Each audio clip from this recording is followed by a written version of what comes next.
अस्सलाम वालेकुम। बीबीएन खबरनामा में आपका इस्तकबाल है। मैं हूं आफरीन शमीम। खबरनामा की शुरुआत में हेडलाइंस। बाबरी मस्जिद की शहादत भारत की तारीख का सियाह दिन। पार्टी दफ्तर दारुस्सलाम में बैरिस्टर असदुद्दीन ओवैसी का खिताब। मजलिस ट्रस्ट से उर्दू मीडियम के तलबा को सालारे मिल्लत ऑल इन वन गाइड की फराहमी।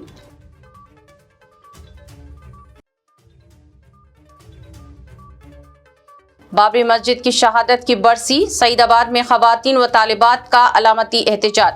खुनूत नाजिला का एहतमाम। बैनर्स व पोस्टर्स के साथ मुजाहरा।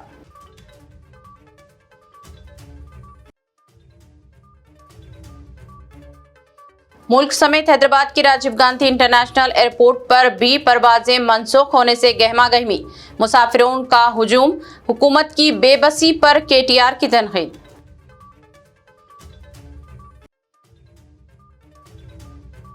सीएम रेवंत रेड्डी ने तेलंगाना राइजिंग ग्लोबल समिट के इंतजामात का लिया जायजा। रेवंत रेड्डी किसानों को खाद फराहम करने में नाकाम। हरीश राव का सोशल मीडिया पोस्ट।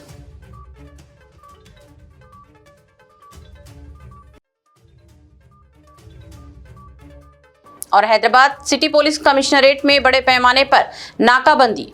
ऑपरेशन कवच के दौरान गाड़ियों की तलाशी। कमिश्नर पुलिस वीसी सजनार की रास्त निगरानी। अब खबरें तफसील से। हैदराबाद के दारुस्सलाम में एआईएमआईएम के सदर व रुकने पार्लियामेंट बैरिस्टर असदुद्दीन ओवैसी ने आज 6 दिसंबर 1992 को बाबरी मस्जिद की शहादत को याद करते हुए इसे भारत की तारीख का एक सियाह दिन करार दिया और सवाल उठाया कि अगर मस्जिद को ना गिराया जाता तो सुप्रीम कोर्ट का फैसला क्या होता। बैरिस्टर असदुद्दीन ओवैसी ने कहा कि मुसलमानों का अकीदा है कि मस्जिद इसी मुतनाज़ा मुकाम पर मौजूद थी और क़यामत तक मौजूद रहेगी। उन्होंने 1984 के साथ सिख मुखालिफ फसादात समेत मुल्क में पेश आने वाले दीगर फ़िरक़ेवाराना वाक़यात की भी मज़म्मत की।